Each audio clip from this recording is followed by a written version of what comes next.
Radio Dog 99.9, your official number one local radio station. Ya na barabara kabisa msikilizaji, karibu katika wiki ya 4 ya makala yetu ya Voices Unchained.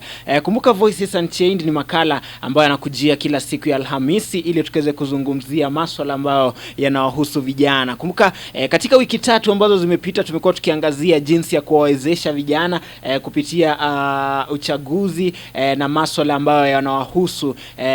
Wiki ya pili pia tuliweza kuangazia jinsi historia ya Kenya inaathiri jinsi vijana wanajihusisha na masuala ya siasa, na wiki iliyopita tulikuwa tunaangazia jinsi vijana wanaweza kutumia uchaguzi na chaguzi ili kuweza kujiwezesha katika jamii. Na wiki hii ikiwa ni wiki ya 4 msikilizaji, karibu sana kwa sababu tutakuwa tunaangazia jinsi vijana na jamii inaweza kuwafikia viongozi wao ili kuweza kusuluhisha mambo ambayo yanawahusu sana, ambayo yanawahusu pakubwa, ama mambo ambayo yanaweza kuathiri wao kama vijana. Kwa hivyo karibu sana msikilizaji katika makala haya ya Voices Unchained wiki ya 4. Kumbuka sauti yako ni muhimu sana wewe kama kijana. Kwa hivyo fanya hivi, kama una jambo lolote ambalo ungependa kuchangia katika mjadala wa siku ya leo, nambari yangu ya simu ni 0705424587 ama 0788200145. Kumbuka makala yanaitwa Voices Unchained. Wiki hii msikilizaji, tuko naye kiongozi ambaye ni kiongozi wa kisiasa katika Kajiado Kaskazini. Aliweza kuwania kiti cha mbunge mwaka 2022 kupitia chama cha Jubilee. Pia alikuwa mwenyekiti wa waniaji wote wa chama cha Jubilee Kajiado Kaskazini. Pia ni mtaalamu wa masuala ya kiserikali ama governance, na pia uongozi na siasa.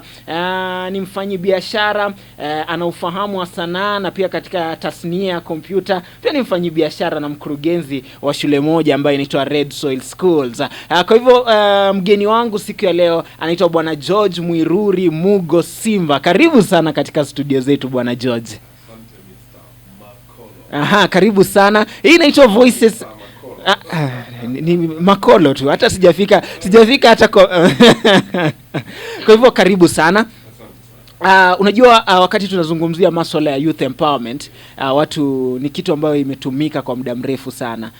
Kila kiongozi, it's a term that tunaweza sema it's a term that has been used, misused, overused,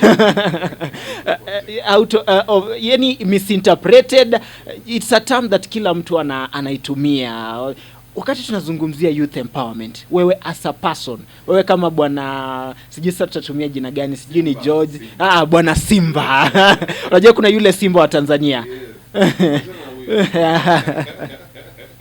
Kwa hivyo wewe kama kiongozi ambao labda umeinteract na vijana, youth empowerment what does it mean to you? Yes. Kwanza kabisa Bwana Makolo, asante sana for the opportunity. I think tutakuwa tukichanganya Kiswahili na Kiingereza.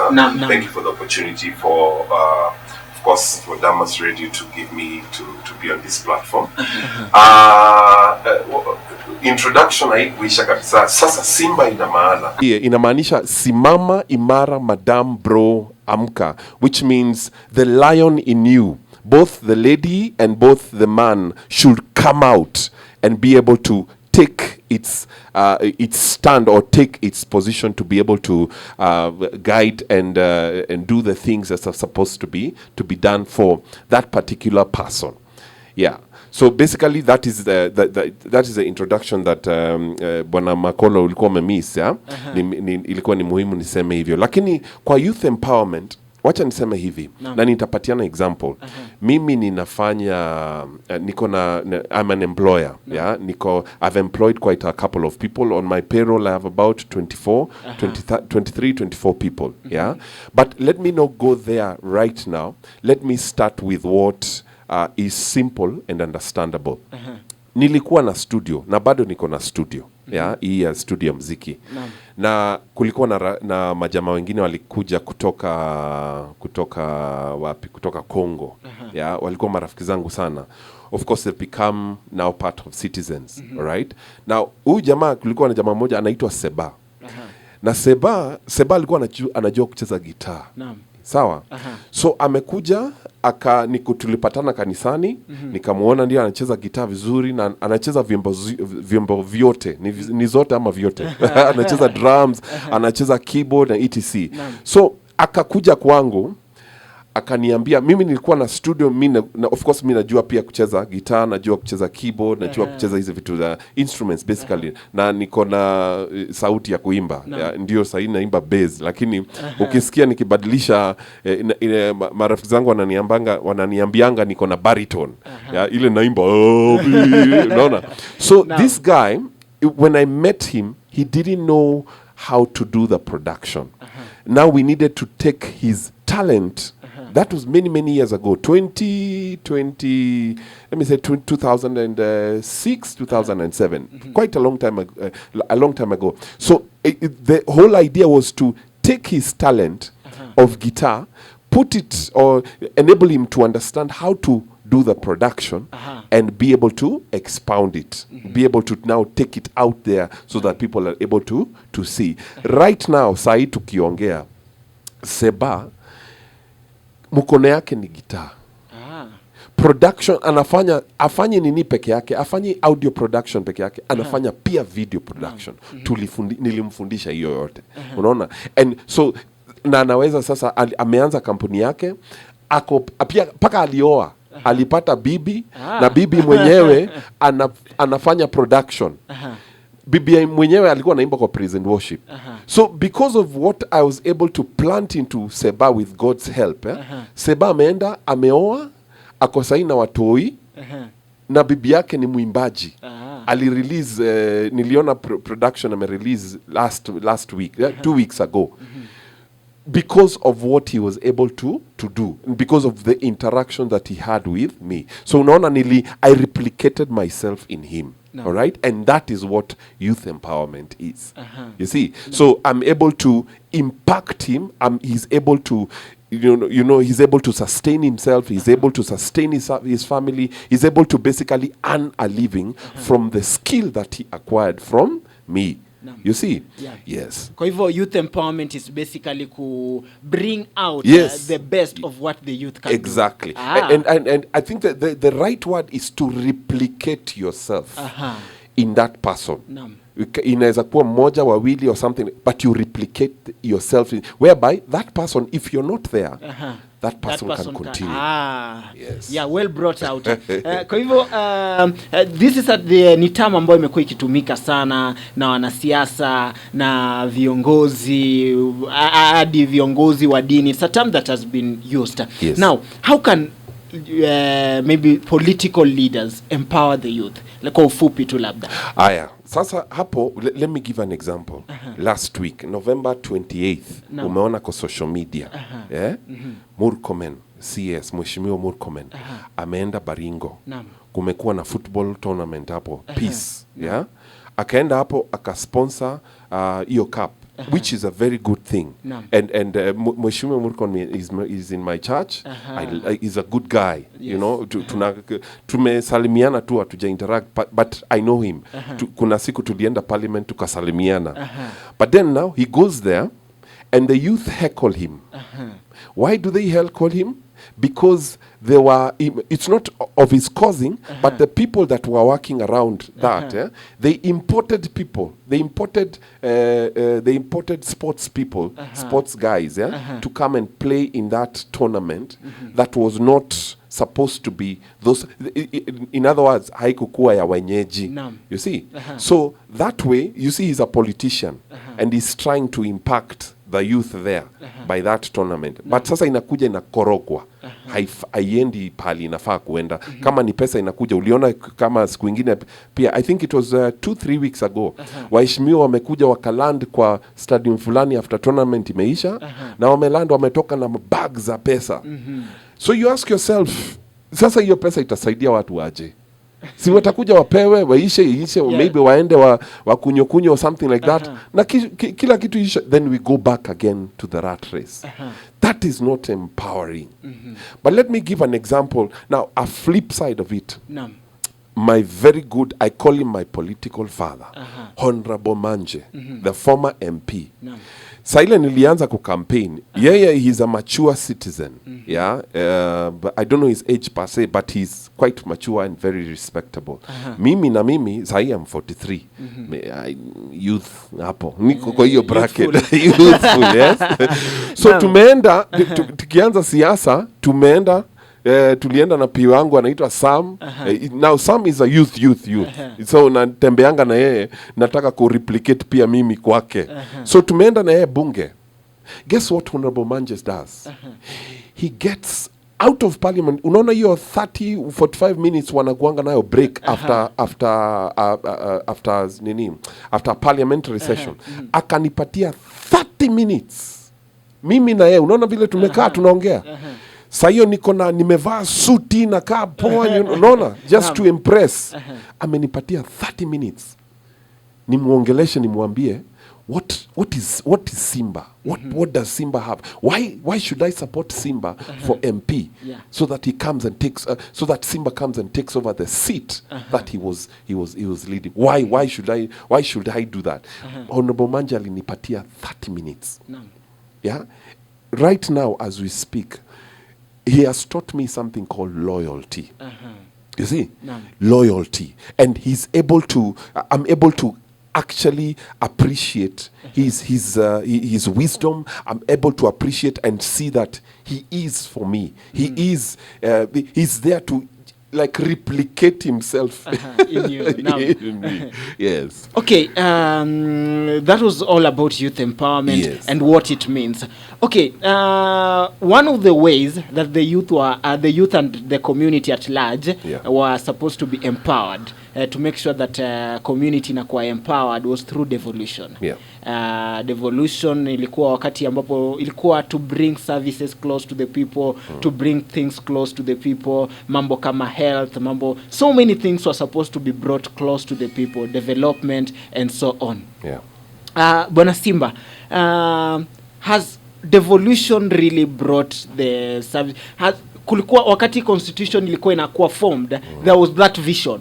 That vision of the one alikuwa na formulate the constitution. They had a vision of what the constitution was supposed to do, especially on devolution.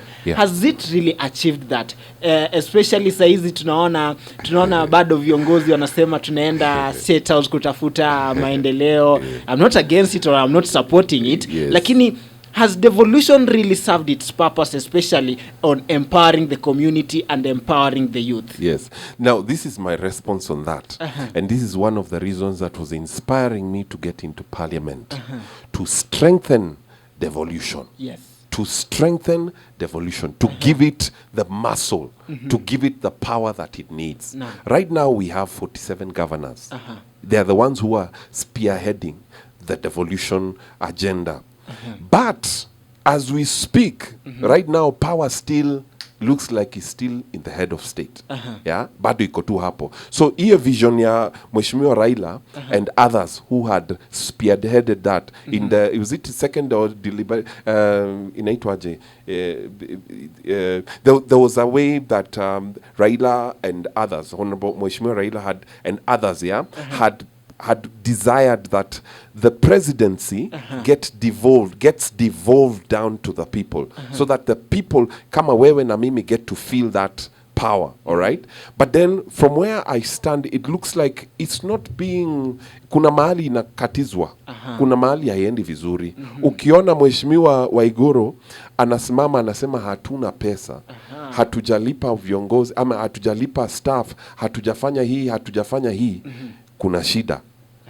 Na sasa hiyo unaona kwa national government pesa ndio hiyo inakuja kutoka from different areas, lakini it's not trickling down as fast as it's supposed to be. Let me give you a good example. I give you two examples. The first one is at my place hapa ninakaa pande ya Rongai, pande ya Rongai. So there are these guys who come to collect uchafu. You see, ukienda Rongai, ukishafika Kware, unakuta a heap, like last week, there was a heap of dirt. Uchafu imejaa kabisa. Yeah, imejaa kujaa. Yes, that was last week. Last year tukifanya campaign, Yes. tulikuwa hapo na mheshimiwa the head of state. We were there when we were campaigning. Yes, of course I since left. But we were there. Yeah. Yes, hata kina honorable mheshimiwa Ngogoyo tulikuwa hapo. Hapo Kware penye hiyo uchafu ilikuwa imejaa.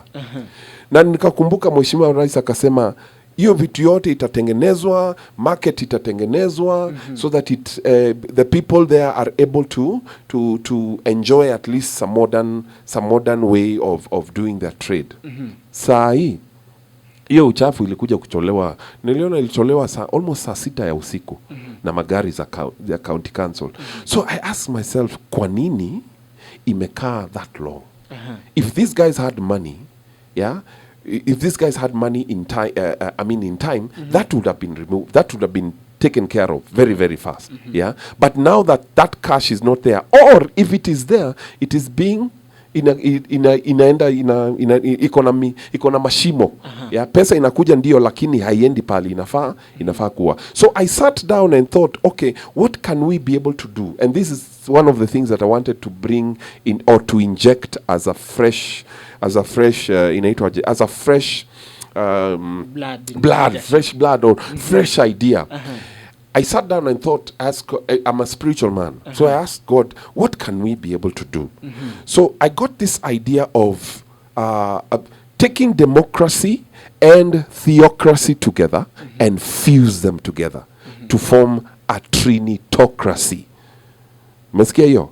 Trinitocracy. So ukiangalia hii mambo ya, and sorry to digress a bit, ukiangalia umesikia huyu jamaa anaitwa Professor David Ndii. He's a professor of economics, a respectable man. He says in government saa hii kuna kitu inaitwa kleptocracy. Unaona? It's good to sometimes delve into these things so that you understand. So this guy says there is kleptocracy right now, where you have incompetent leaders in power. All right, now uliona hata the president mentioned 2-3 months ago akiwa State House. Unaona? Aliambiwa why am I having PSs and CSs who are incompetent? Unaona? Wakakimbizwa huko. So this idea of trinitocracy fuses democracy and theocracy, and theocracy comes theocracy comes in or brings in the aspect of God, so that these leaders, you're bringing in godly leaders in power, godly leaders who cannot be corrupted, who walk under the order of Samuel. Siku ingine tutaongelea mambo hiyo. You see, so that helps to bring down, and if I've broken down trinitocracy in quite an interesting structure, whereby it devolves the presidency down to the people. Yes. Bado tukisalia tu pale kwa devolution. Wakati unatembea pale mtaani, umesema unakuwa pale Kiserian, unapokuwa pale Rongai, unapokuwa pale Kajiado North, which are these mambo gani, what are these pressing issues about the youth wanapitia, the community inapitia, that devolution need to address? Now, let me give you, I like using examples. Yeah? Now, when I was campaigning, okay, nilikuwa naenda, ukifika hapa panaitwa Kiserian, ama hata si Kiserian, ukifika panaitwa aje, unaona Kware, kuna Kware alafu kuna Rongai ya chini, Rongai ya kwanza. Hapo unakuta wanaitwa, hata si kunaitwa Masai Lodge. Hapo kuna hao watu wanaitwa Kamageras. Okay? And most of them, if you see them, they are youth. Actually all of them, they are youth. So I was asking myself, how can we empower them? How can the power of, or the effects of devolution reach them? Na juzi nikaongea, si hata juzi, let me say 2-3 weeks ago, nilijaribu kuongea na just to get a meeting with the honorable mheshimiwa anaitwaje, mheshimiwa Ngogoyo. Nikamwambia, I sent him a message, yeah? I told him, why don't we sit down, yeah, and come up with an idea of how we can help this youth within the precepts of devolution. Now, what was my idea? My idea was, why don't we come up with Kajiado North Transport Center? Yes?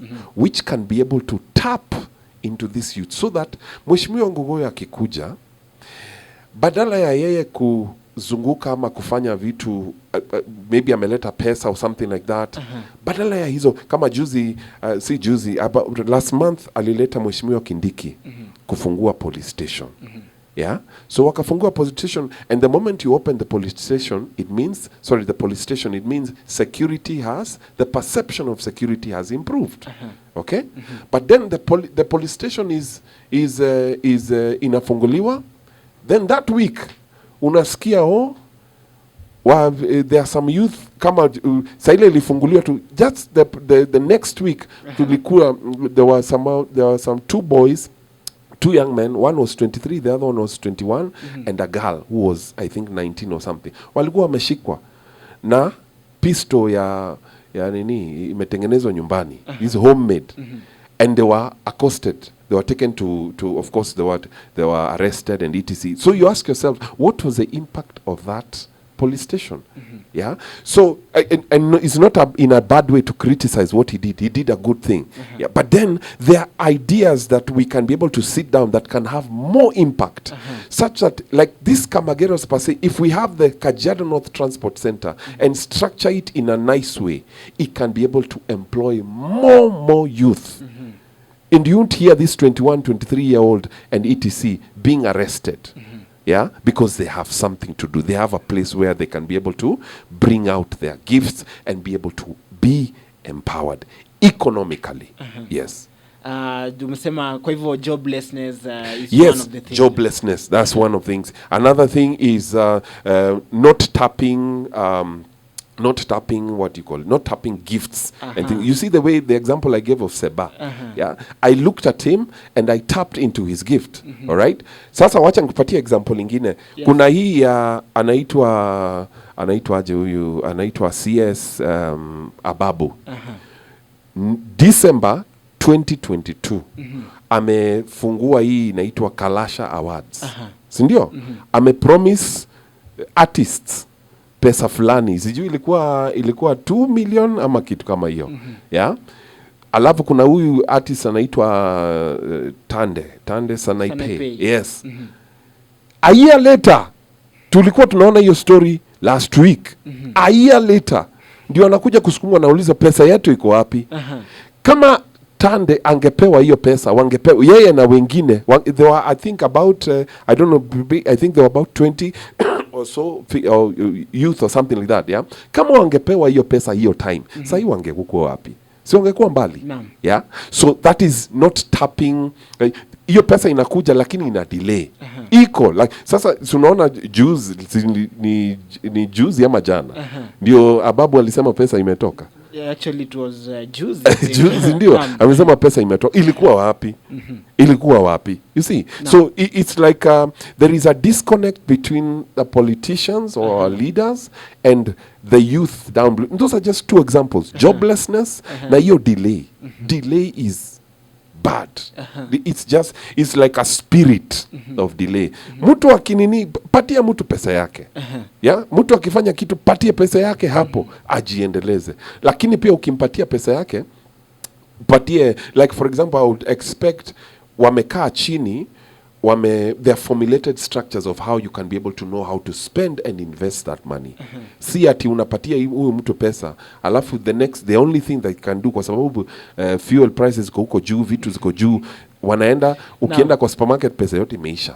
Unaona? So you need to find a way of investing. How do we invest? They need to be taught capital markets and things like that. Yeah? And that way you are able to empower and be able to take the youth to the next level.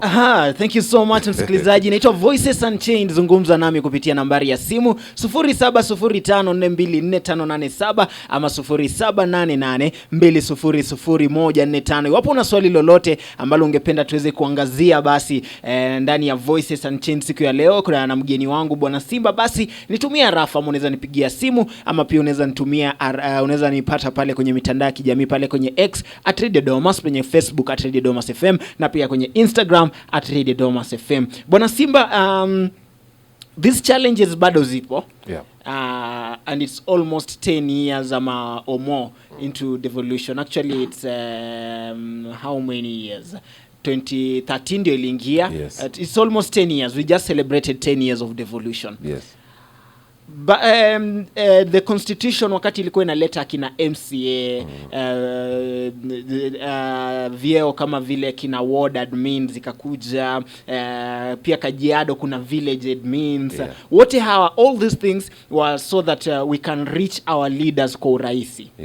I think that's basically what the constitution and whoever came up with the constitution envisioned in their mind. Yes. Ya kwamba the power is close, services are close to the people. Yes. Also, let the powers be close to the people. Yes.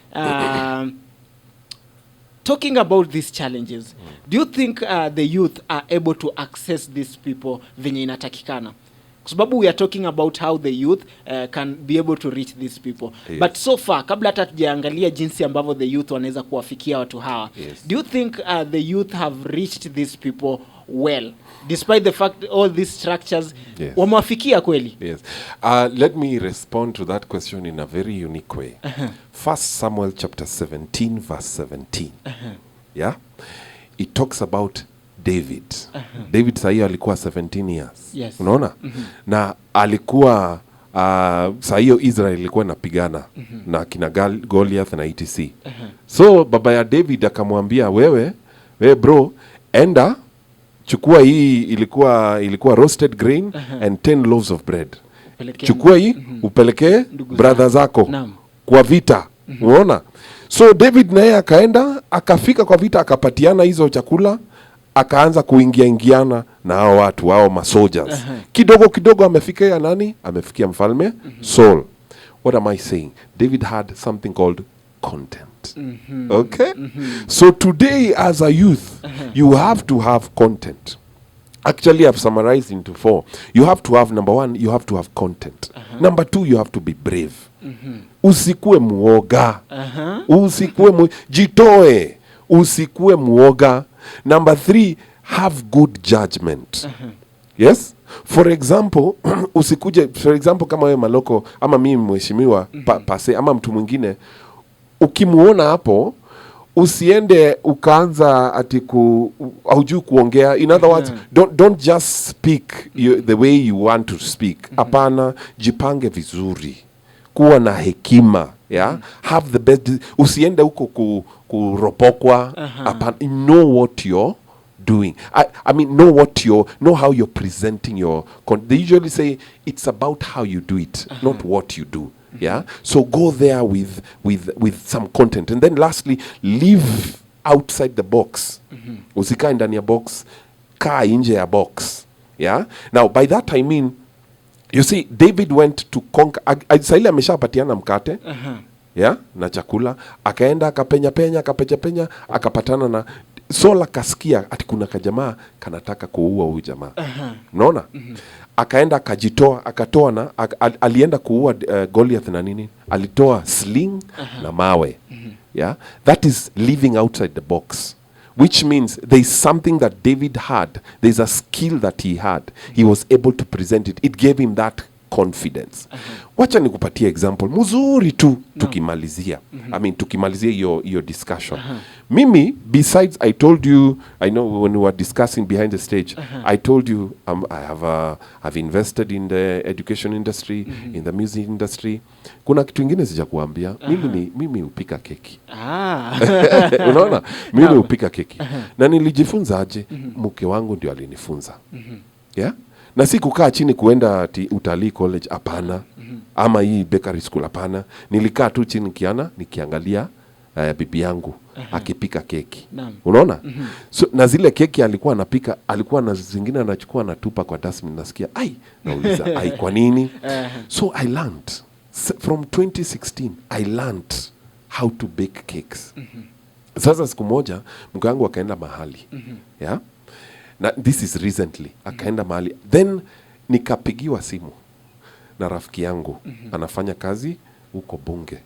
Yeah? He's not an MP per se, but he works there. Akaniambia, George, tafadhali, tuko na event. Nataka keki. Akaniambia, na ukamuliza, unataka keki kiasi gani? Akasema nataka 15 kilograms.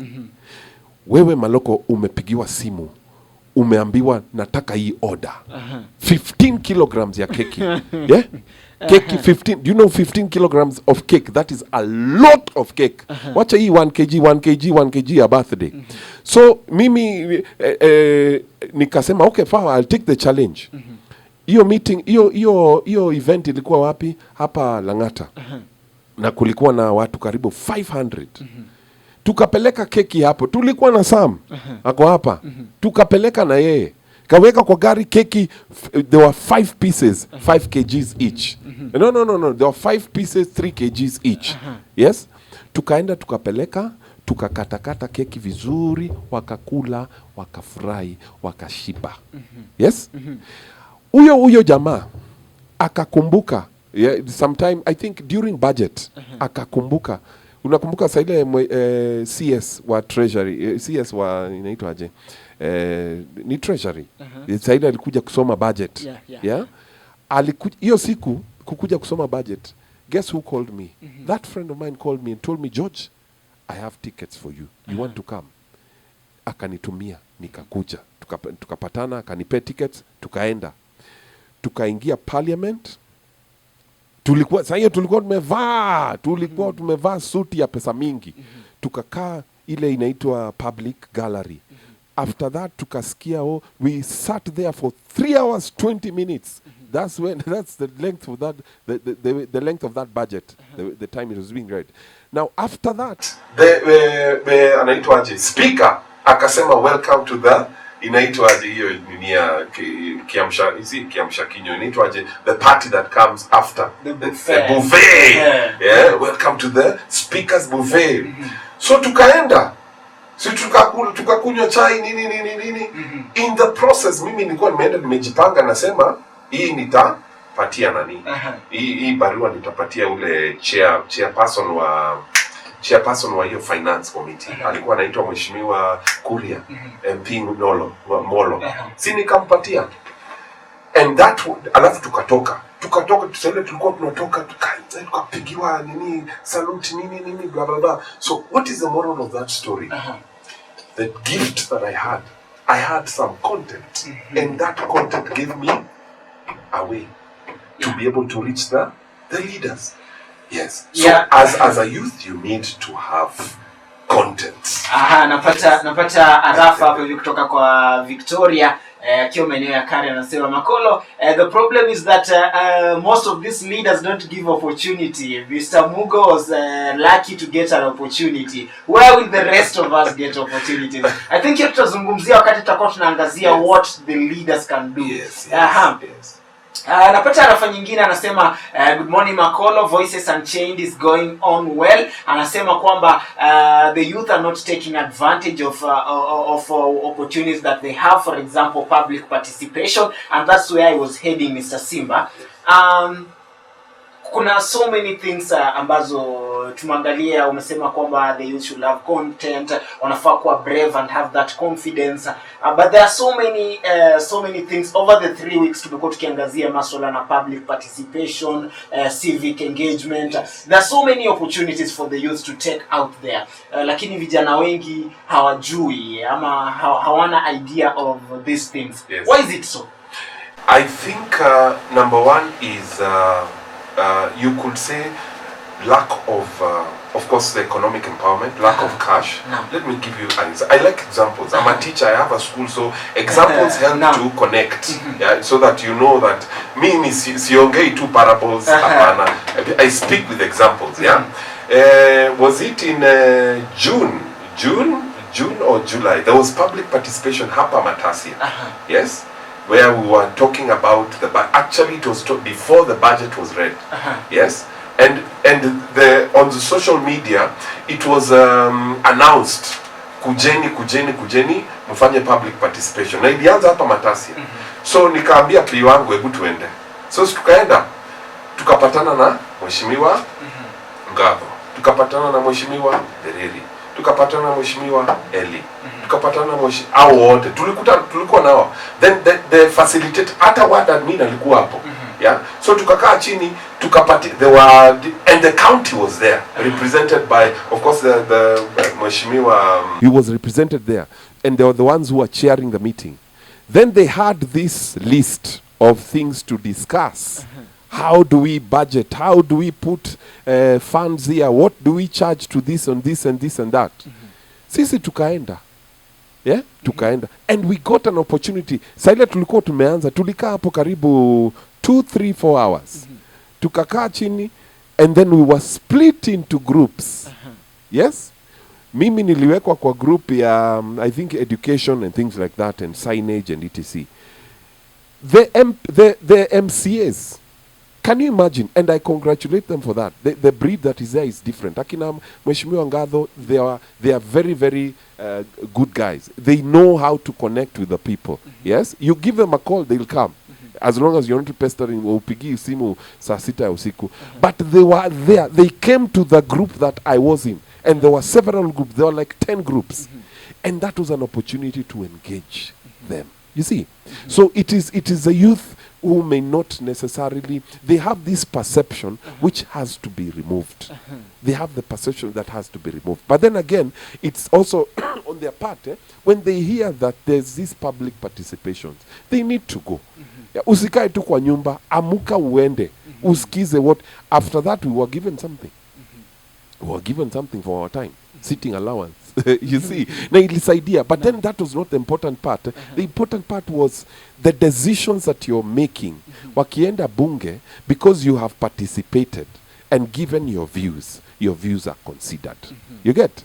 Yes. So that is it's a perception that needs to be removed from their mind. Going back to the story of David. David alikuwa anachunga mbuzi. Alikuwa anachunga mbuzi kwa wilderness za baba yake. Unaona? Lakini baba yake akamuita akamwambia chukua hizi peleka. And he obeyed, he went. So when you hear that call, kuja, kuna public participation hapa, enda. Yeah? Kuja, kuna nini kama jana kulikuwa na hiyo ya inaitwa aje? Hii Nyayo Stadium. Enda. Yeah? Kuna ingine hata Sama anakumbuka kuna siku tulienda, siku ya inauguration ilikuwa ilikuwa Kasarani. Tulienda, unajituma. Actually the word is jitume. Hakuna mtu atakuja kukutoa kwenye. Hapana, jitume. That's the word. Jitume.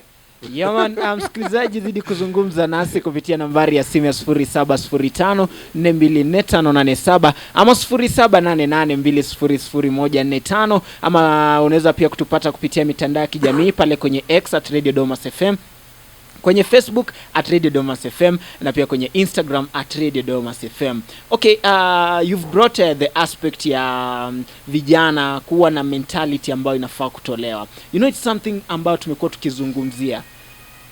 How can we remove this mentality from the, kabla hata tujaangazia ama labda tutakujia kwa mentality ya the way forward, acha tuangazie maybe one tulikuwa tumeongelea ukasema they need confidence, but do this youth know what they need?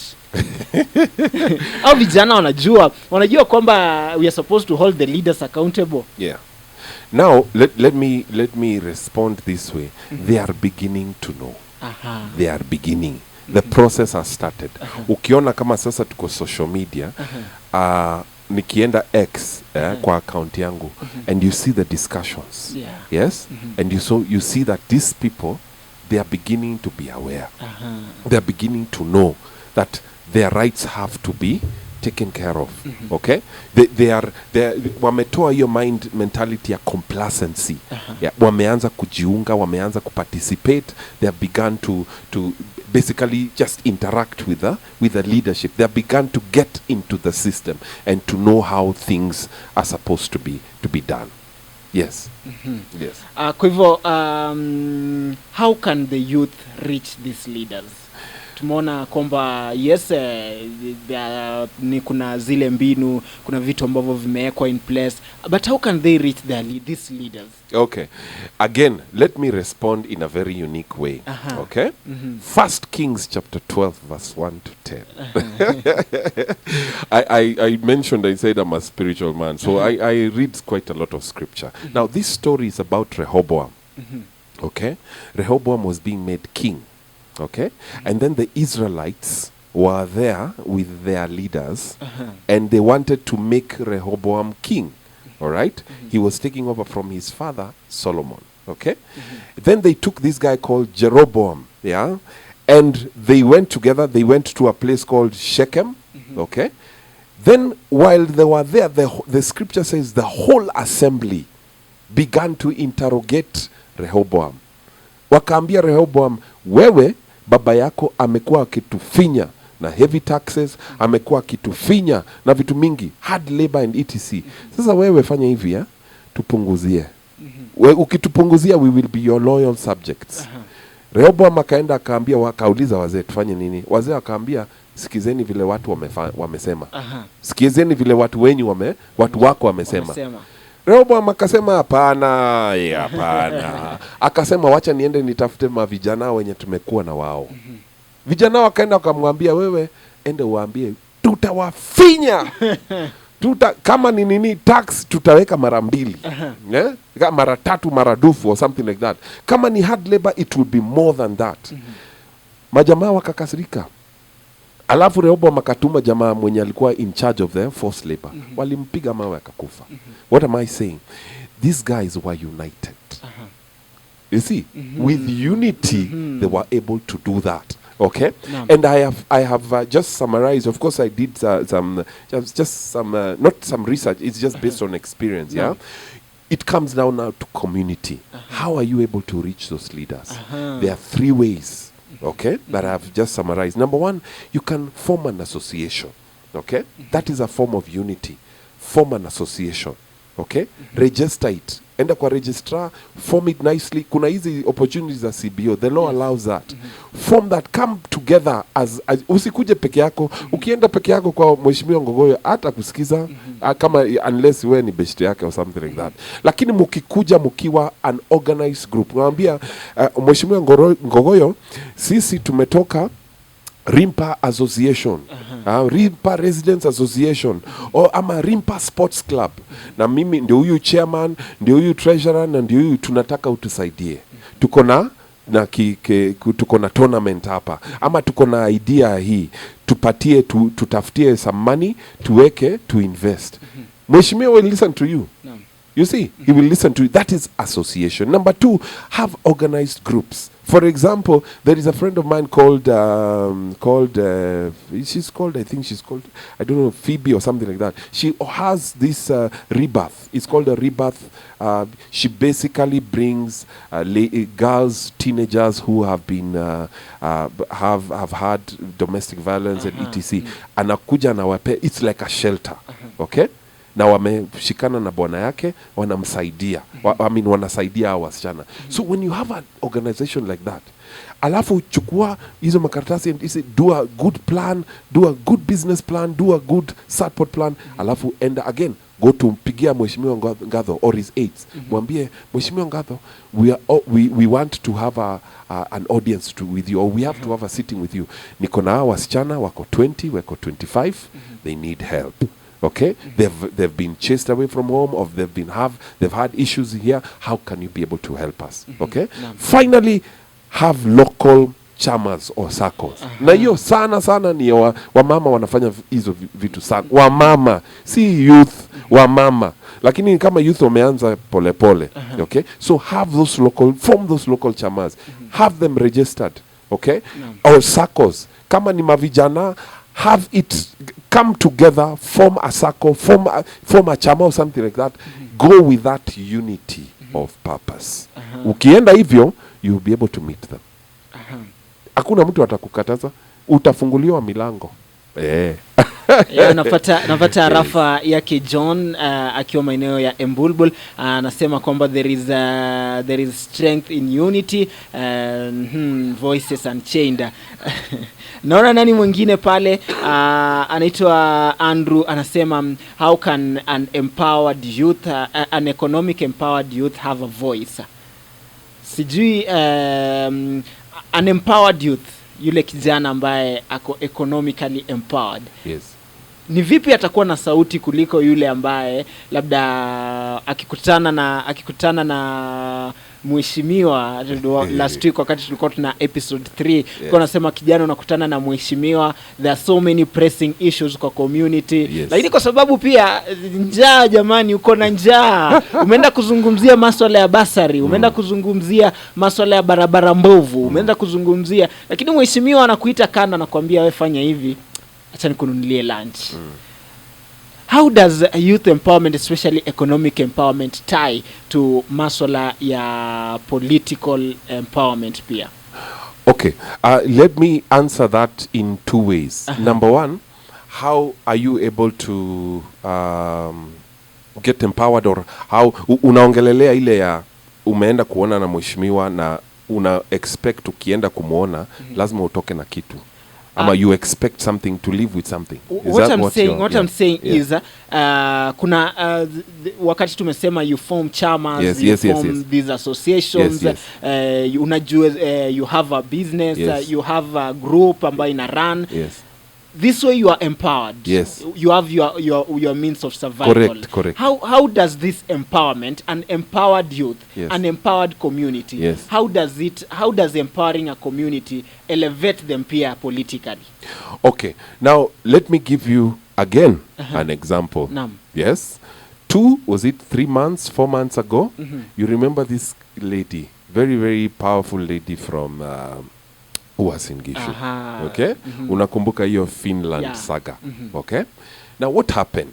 How did that lady come up to be empowered or elevated? Because right now she's empowered. Okay? She's a brand. Okay? She's an advocate. Okay? Now alianza, walikuwa wameenda hii public participation. Ni kweli? Na walikuwa wameita viongozi. Na walikuwa pamoja. Just the same way I've said, it was an association, wakakutana pamoja na wazazi. Tumepatiana pesa yetu iko wapi? Msichana akasimama, akachukua microphone. Na kuna kajamaa kangine kalikuwa kana record. After that day, jioni, hiyo clip ikaanza kuenda WhatsApp. Ikaanza kufanya nini? Kutrend. Kutrend kidogo kidogo imeenda social media. Ni kweli? Kidogo kidogo imetagiwa viongozi, media personalities. Kidogo kidogo ako citizen. Kidogo kidogo amepatiwa opportunity ya kuongea. Ako kwa she's actually in the mainstream media. Kidogo kidogo amepigiwa na akona interact na the executive. Kidogo kidogo Nadi Mandago ameshikwa na EACC. Kidogo kidogo juzi uliona mheshimiwa anaitwa Oginde alisema there are 43 files zenye zimepelekwa kwa DPP.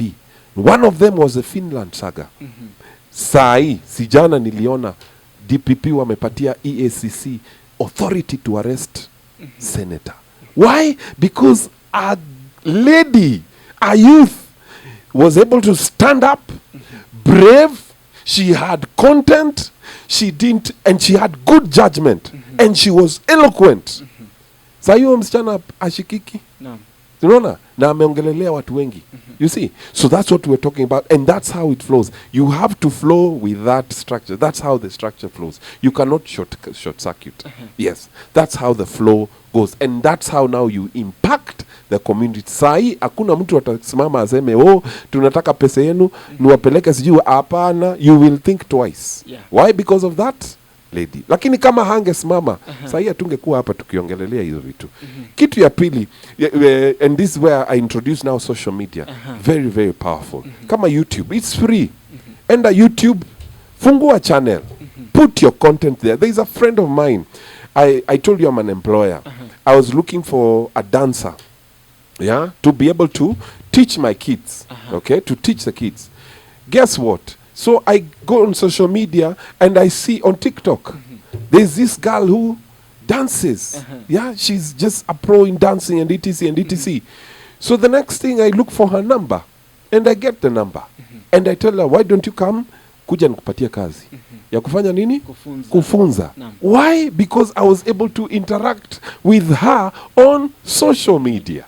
You get? So let's take advantage. Let the youth take advantage of social media. It is there. It is free. Okay? Sahi ni bundles tu ndio utatafuta. Yeah. So there are those two avenues. Let's come, as in, when you sit down, think outside the box. Ndio nilisema, not think, live outside the box. See what can you do. There is Instagram. There is YouTube channels. Okay? There is X. All right? Use those platforms. Put your content there, and when you put that content, let it be legit content. Usiweke tu mavitu za funny.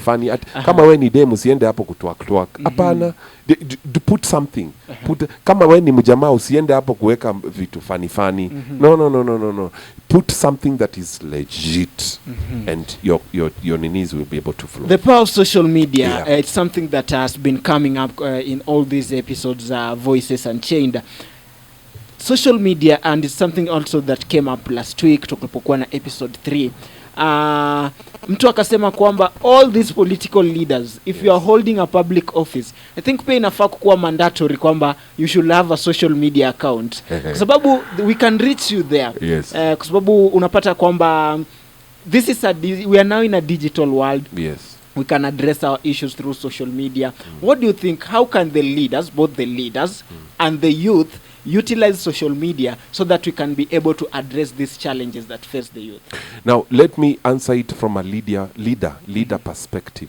Now, from a leader perspective, everybody knows. Yeah, the TikTok, YouTube, Facebook, hizo zote hata mimi niko nazo. Yeah, when I was campaigning for MP, I had all those. Okay?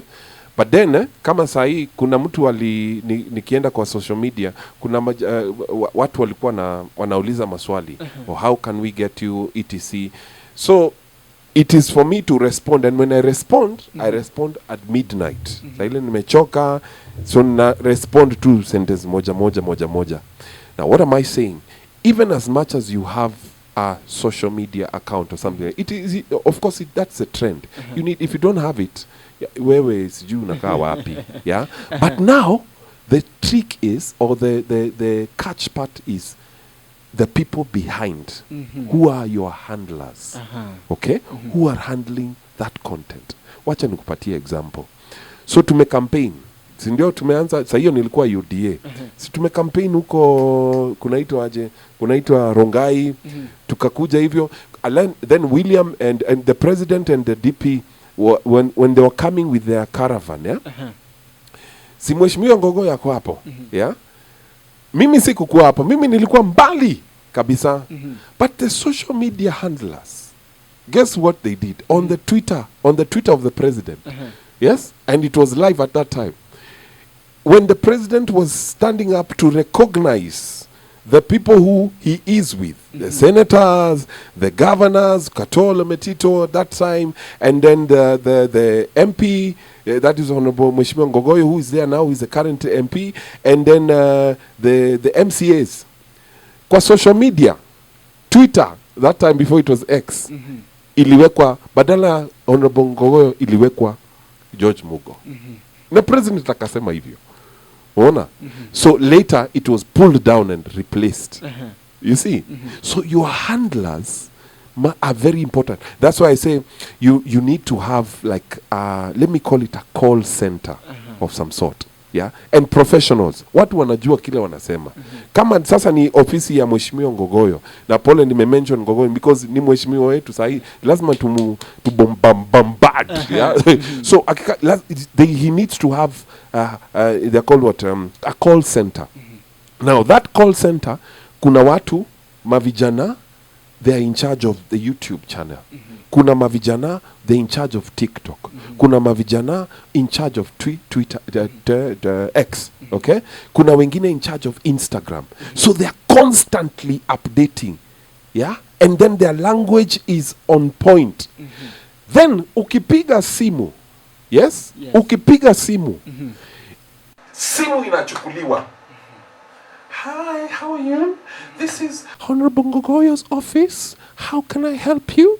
You know, you need to have that to be able to reach out, so that mimi nikipiga simu na mimi ni mjamaa, nikipiga simu nasikia, hi, ai kasichana kako hapo kako na sauti nyororo yeah, kama Sai or something like that yeah, ninasikia vizuri, nasikia ni kama ngogoyo ameshaniongelesha, umeona.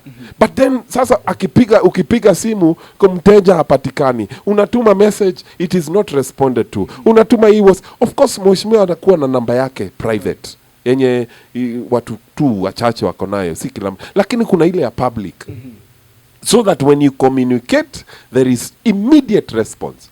Fanya hivyo, you see how things will go. Now you'll be able to alafu the priority things, all those, of course kunakuwa na call center, then behind them there's a management. So they filter out everything that is coming to his office. Then at the end, by the time the mheshimiwa comes to his office, he's able to handle the priority things. Yes. Unajua wakati tulikuwa tunazungumza ama ulikuwa unaniambia kwamba you are a music enthusiast. Ni mtu ambaye unapenda masuala ya muziki sana. How can art and music be used pia kufikia hawa viongozi and to express the community, to express their burning issues? The same thing. Use, like for example, you are a musician, okay? Do your clip, okay? Take your phone, if it is iPhone, whatever, techno, take it nicely, put it, si lazima hata ukuwe na mastand na hizo vitu. Hapana, use what you have. Unaona? Jichukue picha, jichukue selfie, imba, okay? And then post on your channel. Then when you post on your channel, take that link, copy it, paste it on Facebook of Mheshimiwa Ngatho. Ataiona, if it is doing something that is you know, men love something called you know, you pamper their ego. So when you pamper their ego, they feel nice. Yeah, and that's a secret that people need to understand. Ukikuwa na mheshimiwa na ni mzee mahali, pamper their ego. Utaona milango zako zitafunguliwa. God created us men to appreciate praise. That is one of the elements of a man. Praise a man. Your doors will open. Yeah. So if you have that music talent or clip or something like that, or something that you can be able to do musically, record, post, and then copy that link. Pia utumie akili kidogo. Copy that link, post on the social media of these leaders, and you'll be able to get your way. Napata rafa ambayo inaguzia hapo hivyo. Mtu anasema, mheshimiwa, how can you praise when you want your issues tackled? You know, sometimes you just have to go head on. Now, and this is where I mentioned, when I was mentioning the 4 points, I said, have good judgment. Hata kama nini yako iko hapo juu, know how to present it. Yeah? You compose yourself, and then usitoe na my emotions, itoe in a nice way, vile tu mtu, like for example, ukikuja kwangu, me, I'm an employee. I've told you I've some staff, yeah? I've staff about 23, 24. So when we are having interviews, wakikuja hapo, ukikuja, kuna siku ingine jamaa mwingine, he was very good, lakini alikuja amevaa slippers. I mean, alikuja amevaa clogs, na amevaa nini, inaitwa aje? Amevaa hoodie. Kwa interview, na natafuta walimu. Huyo nitampatia kazi. Hata kama ako mzuri aje, nitampatia kazi? Hapana. Sitampatia kazi. Lakini wewe kuja kama umevaa suti. And you've composed yourself. Nikikuuliza maswali, unasema you know, you're responding nicely, you're responding umejipanga. I'll give you the job. Yes. Okay, what is the way forward? Tunafaa kufanya nini sasa as a community? Kwanza, as community, what should the community do? Tushaguzia, but what is the way forward now? You've given some steps, umesema what we can do, but what is the way forward? Alafu pia leaders pia wewe kama kiongozi, najua wewe ni kiongozi, though not elected, but you're still a leader at your own capacity. Kuna wale watu wanakutazamia. What should leaders also do? Okay. Now, for us as individuals, what can we do? Like you see, the Constitution gives 5 years, all right, so that we are able maybe to change the leadership. Okay. Now, for us, what we can do, because we need to understand first, leadership is Daniel chapter 2 verse 21 says, God enthrones kings and dethrones kings. Okay, which means every king has a season. Kila mtu kama kiongozi, you have your opportunity. Okay, ukichoma kwa hiyo season, lazima ungoje the next cycle. Okay, but between then and between the time that the leadership has been established and by the time they are completing, two things probably need to have happened. Yeah, from the perspective of the one who's being led and the one who is leading. Okay, so what you can do as an individual, perfect yourself. Okay, whatever you do, whatever you are able to do, perfect it. There's a word called diligence, which means work hard. No, which means work smart. And yes, work hard and work smart. You see, work hard and work smart. All right? Usifanye tu vitu funny, as in, usifanye mediocre work. Don't do mediocre. You see, like I told you about the bakery thing. Yeah? If I was mediocre, you think I would have gotten that opportunity? No, I wouldn't have gotten that opportunity. But I perfected it. I have not gone to school for bakery, but I perfected it. My wife, I watched my wife, and I said, this one I have to perfect. Nikamuuliza, nifanye nini? Kila saa nampigia, nifanye nini? Fanye hii. Nifanye nini? Fanye. When the opportunity came, nikapigiwa simu na parliament. Leta keki. Nikapeleka. So perfect what you're able to do as an individual, as a youth. Hapa Kajiado, ama Kajiado North, perfect what you're able. Kama ni soccer, perfect it. Kama ni music, perfect it. Kama ni art, perfect it. Kama ni fine nini inaitwaje, drawing and things like that, perfect. Kama ni farming, perfect it. All right? Hata kama we ni Kamagera something, perfect it. Ukienda kwa stage, yeah? Usisimame tu hapo uko mchafu ati hapana, vaa vizuri. Vaa vizuri, vaa mabling bling, kaa poa. Kaa vizuri. Paka perfume, usiniende kama umenuka jasho, hapana. Do your work diligently. And that diligence will open for you a door at the opportune time. God works with seasons. So at the opportune time, when the cycle meets you, you'll be able to get through. And then of course, fix your relationship with God, because pia ukikuwa na hiyo Mungu akikuwa ndani yako, of course with prayer, reading God's word, consecration and service. When you're able to do that, at least God atakufungulia barabara. Now, that is for you as an individual. Now, for the leaders, you have to sit down and listen to the people. Remember my story of 1 Kings chapter 10. Rehoboam listened. No. Rehoboam alisikia. No. I want to use the word. He heard, but he did not listen. He heard the people, but he did not listen. So it is important for the leaders. If you don't have a listening ear, sikiza watu. Wasikize ground. Sikiza ground. Hiyo itakusaidia. Thank you so much Bwana Mugo. Just to let you to finalize, imekuwa ni Voices Unchained. Thank you so much msikilizaji kwa kuweza kujumuika nami. Kumbuka kwamba iwapo kuna kiongozi yote ambao unamtaka tumweke kwenye episode next ya Voices Unchained, basi fanya hivi, tutumia arafa kupitia nambari ya simu ya 0705424587 ama 0788200145. Amekuwa ni bwana George Mugo Simba Mwiruri, Simama imara Madam Bro. Thank you so much kwa kuweza kujumuika nasi bwana George, bwana Simba. Hii ni Voices Unchained. Thank you so much kwa mchango wako. Msikilizaji, maoni yako ni muhimu sana. Unaweza tupata kupitia nambari zetu za simu. Pia unaweza tupata kupitia mitandao ya kijamii @RadioDomas.fm, kwenye Facebook, kwenye X na kwenye Instagram, na pia kwenye TikTok pia tutakuwepo ili tukeze kupata maoni yako, na kama kuna jambo lolote ambalo ungependa tuzungumzie, na pia kama kuna kiongozi yote ambao unataka tuwe naye hapa aweze kujibu maswali yako ndani ya Voices Unchained, tutakuwa tunamleta hapa kwa sababu your voice are unlimited. Imekuwa ni Voices Unchained. My name is Kelly Makolo.